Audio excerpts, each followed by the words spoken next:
오늘 본문을 중심으로 내 눈으로 보리라 라는 제목으로 하나님의 말씀 증거하도록 하겠습니다. 우리 성도님들은 오늘 하루 어떻게 보내셨나요?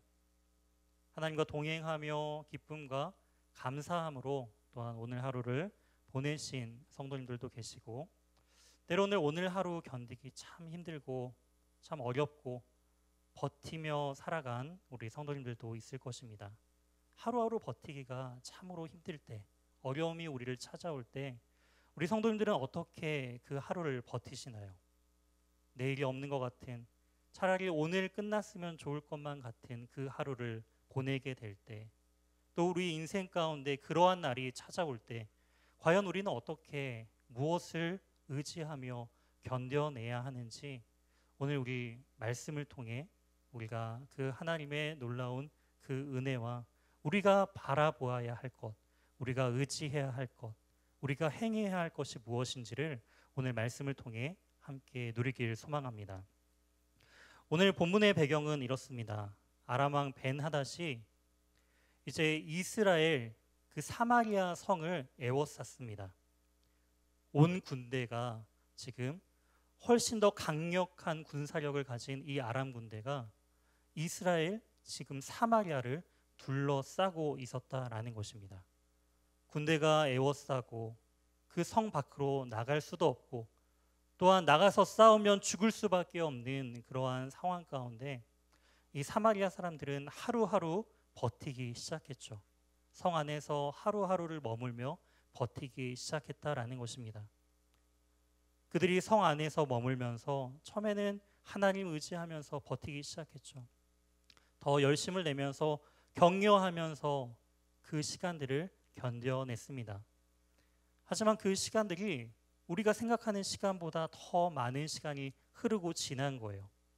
그리고 사마리아 성에 먹을 것도 사라지고 하루하루 견디기가 너무나 힘든 그런 상황 가운데 어느 날 이스라엘 왕은 그 성 위를 거닐기 시작하였습니다. 왕으로서 얼마나 답답한 마음이었을까요? 이 성 밖으로 나가서 싸우지도 못하고 또 견디고자 하지만 너무나 힘든 이 성읍의 상황들이 너무나도 답답하여 아마 성읍을 걸었을 것 같습니다. 그런데 어느 날 갑자기 이 성읍을 걸으던 그날 한 여인이 왕이시여 나를 좀 도와주세요. 왕이여 나를 좀 도와주세요 라고 외치는 거예요. 가던 길을 멈춘 이 왕은 그 여인을 바라보면서 말합니다. 내가 무엇을 너에게 도와주랴 라고 이야기를 하죠. 그때 이 여인이 간절한 말로 왕에게 이렇게 말합니다. 왕이시여 내 옆에 있는 그 여자가 나에게 말하기를 오늘 너의 아들을 우리가 삶아 먹자. 그리고 내일은 우리 아들을 삶아 먹자. 그런데 내가 이 여자의 말을 듣고 내 아들을 삶아 먹었습니다. 그런데 다음날 가보니까 저 여자가 자기 아들은 숨긴 거예요. 왕이여 이 억울함을 풀어주세요. 왕이 그 말을 듣습니다. 어떻게 반응할까요?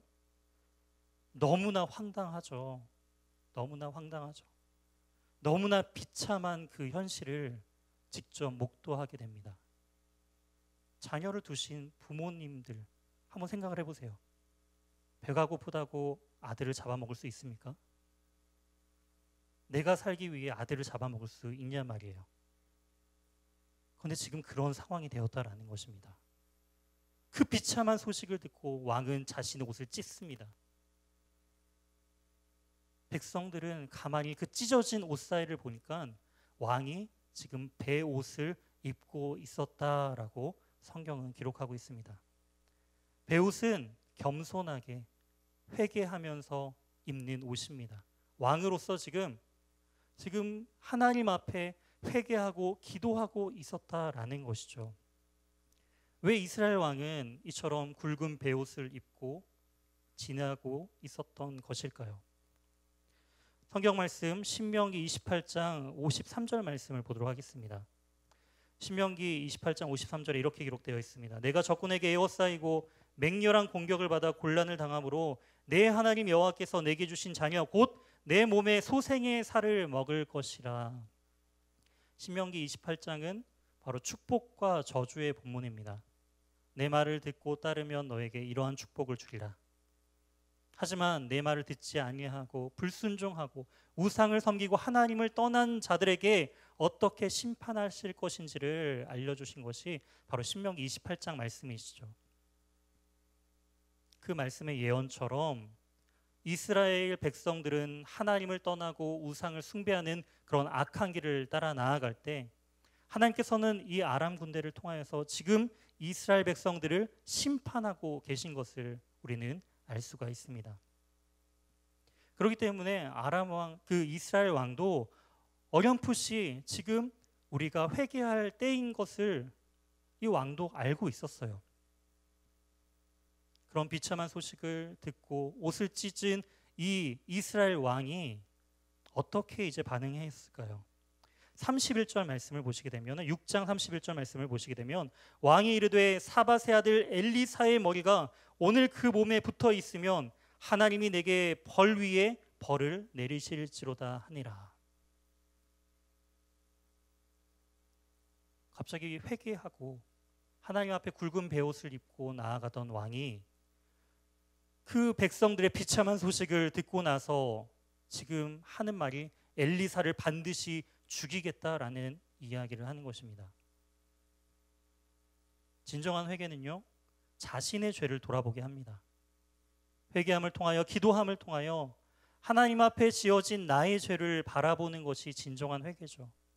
하지만 이 이스라엘 왕은요, 기도의 자리에 나아갔지만 자신의 죄, 우리 민족의 죄를 바라보지 아니하고 이 문제의 탓을 누구로 돌리고 있죠?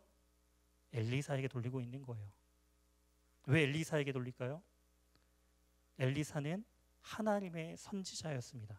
그렇기 때문에 결국 엘리사에게 그 모든 화살을 돌리면서 엘리사를 죽이려고 하는 것은 그 중심 가운데 깊은 하나님에 대한 원망이 그 안에 있었다라는 것이죠. 왜 하나님 나에게 이러한 힘든 상황을 주시는 것입니까? 겉으로는 기도하고 회개의 자리에 나왔지만 왕은 그 속 깊이 회개한 것이 아니라 지금 하나님을 저주하고 원망하며 그 탓을 하나님의 탓으로 돌리고 있다라는 거예요. 내 잘못이 아니라 이 모든 것은 바로 하나님의 잘못이다라고 왕은 이야기하고 있는 것입니다. 왕이 그렇게 엘리사를 죽이려고 마음먹은 그 순간 엘리사는요, 그 이스라엘의 장로들과 함께 자신의 집에 있었습니다. 장로들은 왜 왕의 곁에 있는 것이 아니라 백성의 곁에 있는 것이 아니라 왜 엘리사의 집에서 엘리사와 함께 있었던 것일까요? 그들은 민족을 대표하며 또한 리더십을 가진 자로서 그들은 깨닫고 있는 거예요. 우리 백성의 문제의 해결은 지금 음식을 가져와서 음식에 대한 문제를 해결하는 것이 아니라 하나님의 말씀을 듣고 온전히 회개하여 나아가는 것이 진정한 문제의 근본임을 이 장로들은 알고 있었다라는 거예요. 그렇기 때문에 이 장로들은 엘리사의 곁에서 엘리사의 이야기를 듣기 위하여 그 집에 함께 머물고 있었다라는 것입니다. 그 가운데 이 엘리사는 왕이 자신을 죽이기 위하여 사람을 보냈다라는 것을 알고 이제 문을 걸어 잠그죠. 문을 열지 아니하면서 이제 하나님의 뜻을 지금 예언하고 선포하는 것을 볼 수가 있습니다. 그것이 바로 우리가 함께 읽은 본문 7장 1절 말씀입니다. 우리 7장 1절 말씀을 다시 한번 한 목소리로 읽도록 하겠습니다. 엘리사가 이르되 여호와의 말씀을 들을지어다. 여호와께서 이르시되 내일 이맘때에 사마리아 성문에 고운 가루 밀가루 한 쌀로 한 세겔로 매매하고 보리 두 쌀을 한 세겔로 매매하리라 하셨느니라. 아멘. 지금 이 말씀을 통해서 회복을 우리에게 선포해주고 있는 거예요.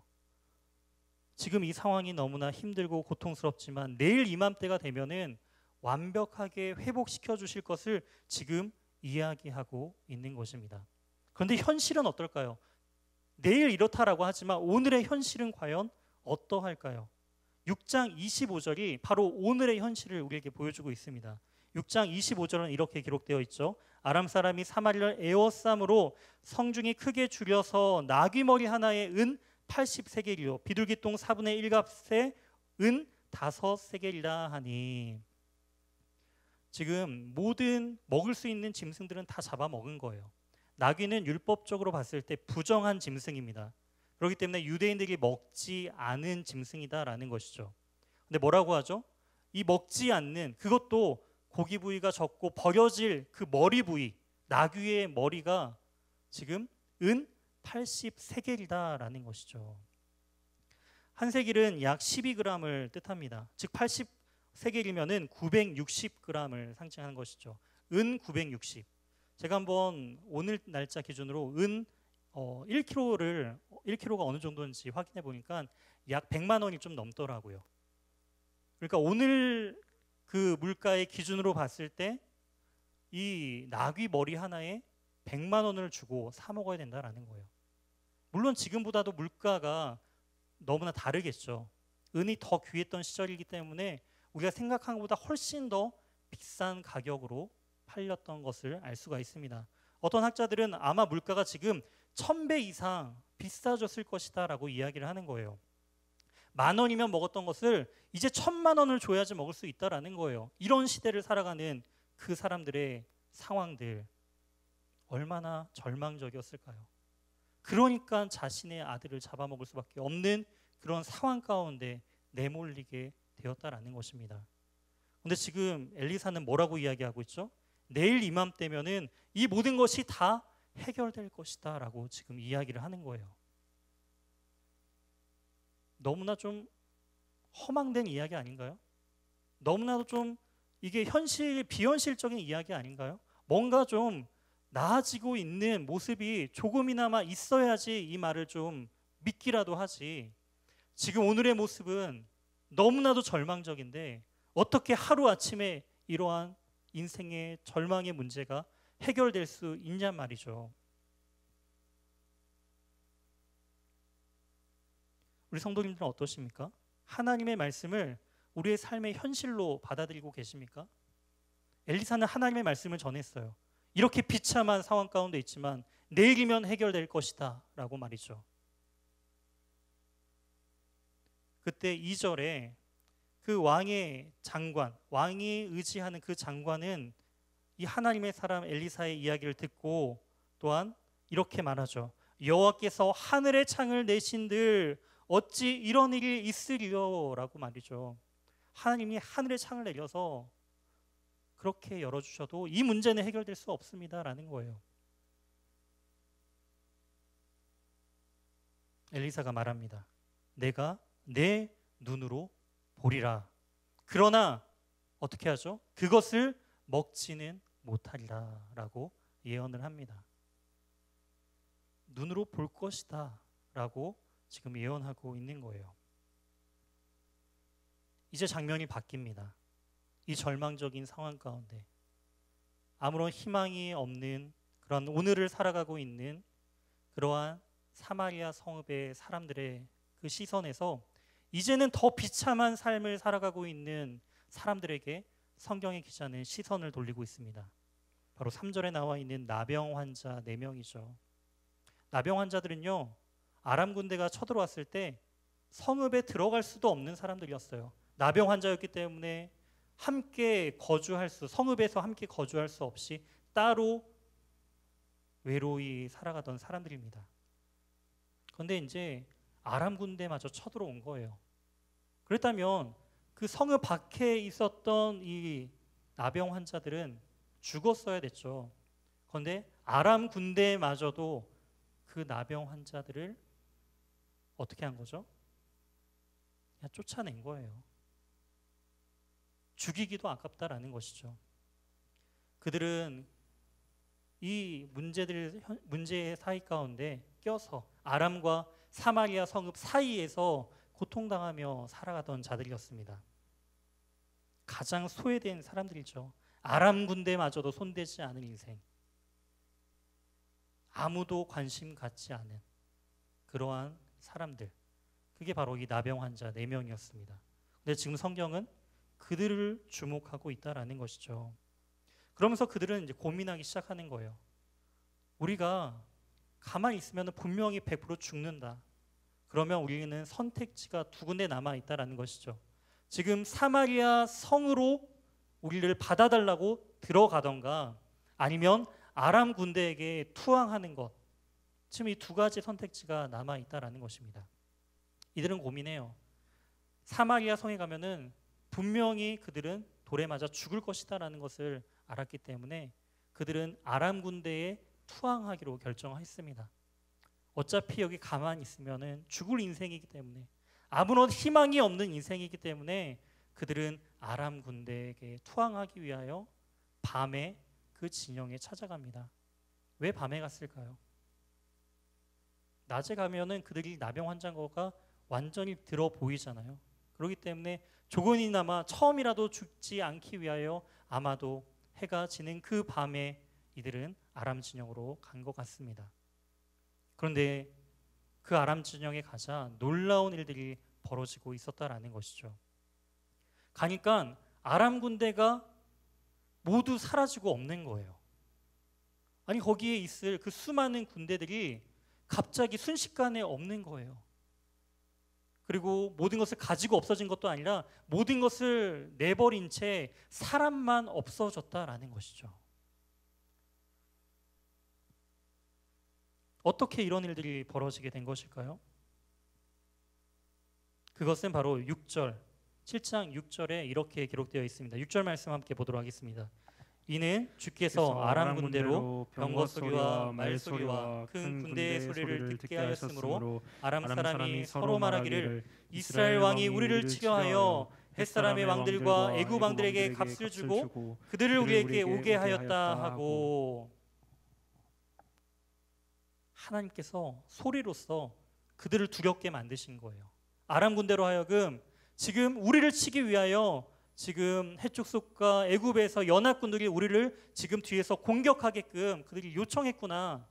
하나님께서 그 소리를 내시자 그들은 깜짝 놀라 모든 것을 팽겨친 채 몸만 도망가기 시작했다라는 것입니다. 그런데 그때가 언제라고요? 7절 말씀, 해질 무렵입니다. 해질 무렵. 해질 무렵 나병 환자들은 모든 것을 포기한 채 죽으면 죽으리라라고 생각하고 갔던 그 시간, 하나님께서는 뭘 하고 계셨죠? 소리로써 이 아람 군대를 흩트고 계셨다라는 거예요. 하나님은 가만히 계신 분이 아니시다라는 것입니다. 절망 가운데 하나님께서는 아무런 소망 없는 그 순간 하나님께서는 역사하고 계셨다라는 거예요. 하나님이 일하시자, 하나님의 열심으로 그 능력이 나타나자 그 문제가 순식간에 사라지는 것을 우리는 볼 수가 있습니다. 이것이 바로 하나님의 능력이십니다. 아람 군대를 순식간에 사라지게 하시는 그 하나님의 능력, 그 하나님이 이 시대를 살아가는 우리의 인생 가운데 역사하시고 또한 우리를 위하여 일하시는 하나님이심을 우리 사랑하는 신일교회 성도님들을 믿음으로써 온전히 소망하며 믿기를 바랍니다. 이 나병 환자들은요, 그 기쁨을 누렸어요. 아무도 없는 가운데 그들은 이제 기쁨을 누렸죠. 이제 살았구나. 음식을 먹고 그동안 가지고 싶었던 수많은 진귀한 것들을 그들은 이제 자신의 것들로 챙기기 시작합니다. 그런 시간을 기쁨으로 보내고 있었죠. 그런데 갑자기 그들 마음 가운데 한 가지 마음이 떠오르기 시작한 거예요. 우리는 지금 이 승리의 기쁨을 누리고 있는데 이 시간, 우리가 기쁨을 누리는 이 순간 사마리아 성 저 안의 사람들은 어떻게 하고 있죠? 절망의 시간들을 버티고 견뎌내고 있다는 것을 그들은 생각하게 되었습니다. 어찌 보면 사마리아 성에 있는 사람들은 이 나병 환자를 사람 취급하지 아니하고 손가락질하고 그들을 자신의 공동체에 함께 품어주지 못하고 내쫓았던 사람들이에요. 원수와도 같은 그 사람들. 하지만 아람 군대가 떠나고 자신들이 그 모든 기쁨을 누릴 때 그들 마음 가운데 그 민족들에 대한 고민을 시작하게 되었다라는 것이죠. 어떻게 이런 마음을 먹을 수 있을까요? 9절 말씀입니다. 나병 환자들이 그 친구에게 서로 말하되 우리가 이렇게 해서는 아니 되겠다. 오늘은 아름다운 소식이 있는 날이거늘 우리가 침묵하고 있도다. 만일 밝은 아침까지 기다리면 벌이 우리에게 미칠지니 이제 떠나 왕궁으로 가서 알리자 하고. 오늘은 바로 이 아름다운 날, 아름다운 소식을 그들이 받게 된 날이었다라는 것입니다. 그들은 하나님의 일하심을 깨닫게 되었어요. 그리고 자신들의 사명을 그들은 발견하게 됩니다. 우리가 아침까지 그냥 이곳에서 머물러서 우리가 있는 것이 그냥 우리가 함께 있는 것이 좋사오니 그냥 우리만 즐겁게 먹고 마시고 누리면 그 화가 우리에게 미칠 것이다 라는 것을 이 나병 환자들은 깨닫게 된 거예요. 그러자 이들은 주저하지 않습니다. 다시금 그 아름다운 소식을 전하기 위하여 성으로 달려갔다라는 것이죠. 사랑하는 우리 신일교회 성도 여러분, 우리 성도님들은 그 고난 가운데, 고통 가운데, 하루하루를 견디기 어려운 가운데 어떻게 그 하루를 견뎌내고 이기고 계신가요? 오늘 본문은 이 시대를 살아가는 또한 절망 가운데 있는 우리에게 이렇게 이야기를 하고 있습니다. 본문을 통해 우리에게 주신 메시지는요, 바로 하루를 더 견디는 믿음을 가져라 라고 우리에게 말씀을 해주시는 것입니다. 하루를 견뎌내는 믿음. 그 하루. 엘리사가 말했잖아요. 내일 이맘때쯤이면 모든 것이 해결될 것이다. 그 하루를 견딜 수 있는 믿음이 필요하다라는 것입니다. 그 하루를 견뎌내지 못하면 어떻게 할까요? 오늘만 살아가게 되겠죠. 오늘만 살아가면서 내일의 그 회복을 소망하지 못하고 오늘 절망 가운데 힘들고 고통당하는 삶을 살게 됩니다. 그리고 어떻게 하나요? 미래를, 내일을 포기해버립니다. 그래서 자녀를 잡아먹은 거죠. 오늘만 사는 것처럼, 내일은 없는 것처럼. 그리고요, 이 절망 가운데, 내일이 없고 소망이 없는 절망 가운데 사는 사람들의 반응은 무엇일까요? 내일을 포기한 자들은 바로 다른 이들 역시 내일이 없는 것처럼 살도록 무너뜨립니다. 내 아들 잡아먹은 저 집, 저 아들도 잡아먹어야 된다라는 것이죠. 왜 나만 이 고통을 당하고 왜 나에게만 이런 일이 벌어지냐라는 거예요. 다른데도 나랑 이렇게 똑같이 어려움을 당했다면 다른 사람도 저런 고통을 당해야 되는 거 아닙니까?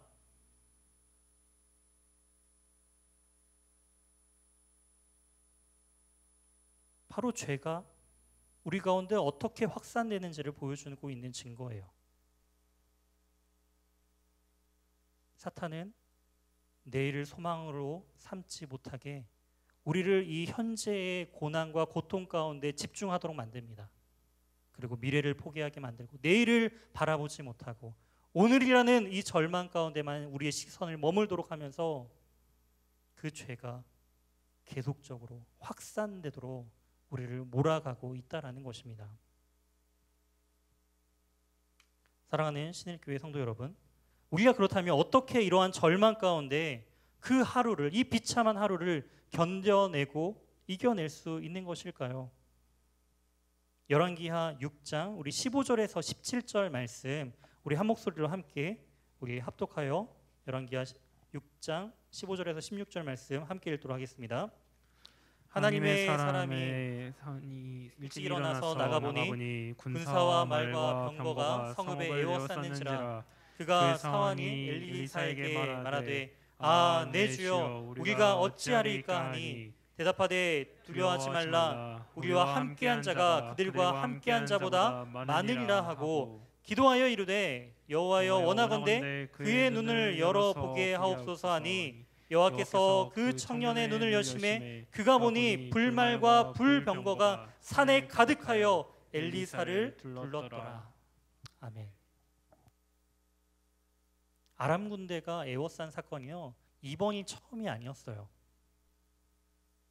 아람 군대가 원래 맨 처음에는 엘리사를 잡아서 죽이기 위하여서 엘리사가 있는 그 도단성을 에워쌌습니다. 하지만 어떻게 하죠? 그 둘러싼 군대를 보고 그 엘리사의 사화는 두려워하기 시작했어요. 주인이셔, 지금 아람 군대가 우리를 잡아 죽이려고 저렇게 우리를 둘러싸 에워싸고 있습니다. 두려워하고 걱정하고 근심하고 이제는 죽었구나, 모든 것을 포기하려는 그 순간 엘리사는요, 뭘 했죠? 기도하였습니다. 그리고 어떻게 하나요? 그 사환의 눈을 열어보게 하여 주시옵소서라고 기도하죠. 그랬을 때 그 사환은 놀라운 광경을 목도하게 됩니다. 아람 군대보다 훨씬 많은 하나님의 군대가 그 아람 군대를 다시 포위하고 에워싸고 있다라는 것을 믿음의 눈이 떠지니까 바라보게 되었다라는 거예요. 현실의 그 문제, 군대를 바라본 게 아니라 영적인 눈을 떠서 하나님의 군대를 바라보자 그들 가운데 더 이상 두려움이 사라졌습니다. 그리고 하나님의 능력이 엘리사를 통하여 나타나고 그 포위했던 아람 군대를 오히려 눈을 멀게 하여서 바로 포로로 데리고 가는 그러한 모습들을 볼 수가 있었다라는 것이죠. 오늘의 절망 가운데 우리가 견딜 수 있는 것, 바로 기도를 통하여 하나님의 일하심과 역사하심을 바라볼 때 우리는 견뎌낼 수 있습니다. 더 이상 두려워하지 않을 수 있다라는 거예요. 정말 좌절되고 절망 가운데 포기하고 싶은 그러한 마음과 상황 가운데 있는 성도님들 계십니까? 포기하지 마세요. 좌절하고 절망 가운데 우리의 시선이 계속 머물도록 그렇게 포기하지 마시고 하나님 앞에 간절하게 기도로 아뢰시길 바랍니다. 하나님, 우리의 눈을 열어 주시옵소서. 주님, 우리의 믿음 없음을, 연약함을 주님 아시오니 우리를 불쌍히 여겨주시고 더욱더 기도를 통하여 하나님의 그 능력을 바라보게 하여 주시옵소서. 우리는 그렇게 기도해야 합니다. 하나님을 바라본 자는 더 이상 두려워하지 않는 담대함으로 살아갈 수 있다라는 것이죠. 기도하여 영적인 눈이 열려서 하나님의 일하심을 바라보는 자, 바라보는 삶, 그러한 삶을 살 때 우리는 오늘 하루를 견뎌낼 수 있습니다. 엘리사가 분명히 내일 이맘때가 되면은 모든 문제가 해결된다라고 말했던 그 시간, 그 순간 왕의 신하는 뭐라고 얘기했죠? 하나님이 하늘에서 하늘문을 여신다 할지라도, 하늘의 창고를 여신다 하셔도 이 문제는 해결될 수 없다라고 말을 하죠. 그때 엘리사가 말합니다. 뭐라고 말하죠? 내 눈으로 보리라, 그러나 그것을 먹지는 못하리라. 하나님의 일하심을 이 신하는 눈으로 보게 됩니다. 어떻게요? 이 내병의 나병 환자가 이제는 그 성읍으로 가서 자신들이 보고 깨닫게 된 아람 군대가 다 도망가였다는 사실을 성읍에 알리죠. 그랬을 때 이제 그 말이 사실인지를 이제 먼저 정탐꾼들을 먼저 보내요. 정탐꾼들이 갔다 오니까 그 말이 사실이라는 소식을 이제 듣게 됩니다. 온 고을에 이 사마리아 성읍에 그 복된 아름다운 소식이 퍼지기 시작한 거예요. 그때 이 이스라엘 왕은요, 그 자신이 의지했던, 아까 말했던 하늘의 문을 여신다 하실지라도 이 문제는 해결할 수 없다라고 말했던 그 신하에게 성문을 지키도록 합니다. 사람들이 함부로 나가지 못하도록 너가 책임지고 그 성문을 지키라고 왕이 그렇게 이야기를 해요. 굶주리고 절망 가운데 희망이 없던 자들이 하나님의 일하심을 바라보고 그 아름다운 소식을 들었을 때 그 백성들은 어떻게 했을까요? 성문을 무너뜨리고 그 가운데 그를 지켰던 그 신하를 밟고 그 자리를 나아가 그 아람 진영에서 다시금 온전한 기쁨을 회복하고 누리는 모습들을 볼 수가 있습니다. 이 엘리사의 말대로 그 모든 말씀들이 이루어졌죠. 분명히 이 왕의 신하는 봤어요. 눈으로 보고 들었습니다. 하지만 그 승리의 잔치 가운데 함께 참여하지는 못했다라는 것이죠. 우리가 믿음의 눈을 들어서 하나님의 일하심을 바라보는 건 너무나 중요합니다. 하지만 더 중요한 것은 하나님의 그 은혜 가운데 함께 참여하는 자가 되어야 한다라는 것이죠. 함께 참여하기 위해서는 어떻게 해야 할까요? 바로 하나님의 말씀을 신뢰하고 순종하는 삶을 살 때 바로 하나님의 이 아름다운 잔치 가운데 온전히 우리는 참여할 수가 있습니다. 나병 환자가 바로 순종을 통하여서 모든 그 이스라엘 백성들이 함께 그 은혜를 누리고 나눈 것처럼 우리가 그 하나님의 은혜를 받은 자라고 한다면 그 아름다운 소식을 우리는 어떻게 해야 할까요? 전하는 자가 되어야 된다라는 것입니다. 전했을 때 비로소 하나님의 은혜에 함께 참여하는 자가 된다라는 것입니다. 나는 그 하나님의 그 능력을 신뢰하며 믿음으로 바라보고 있는가? 나는 순종함으로 그 주의 아름다운 소식을 전하는 삶을 살고 있는가? 우리는 우리 자신을 점검해야 합니다. 오늘 본문을 통해 하나님은 우리에게 말씀하십니다. 바로 이 모든 상황 가운데 역사하시며 일하신 분은 누구라고요? 하나님이시다라는 거예요. 하나님의 열심이 그들을 살리셨습니다. 하나님의 열심이, 하나님의 능력이 그들을 회복시켜 주셨습니다. 우리가 해야 할 것은 하나님을 신실하게 의지하고 또한 기도함을 통하여서 하나님께서 역사하실 그 내일을 소망하는 것입니다. 오늘 우리의 인생들이 결코 헛되지 않음을 기억하시며 오늘 말씀 붙드시고 오늘 기도하는 가운데 하나님 찾으시고 하나님의 일하심을 발견하고 깨닫는 저와 우리 사랑하는 신일교회 모든 성도님들 되시길 주님의 이름으로 축원드립니다.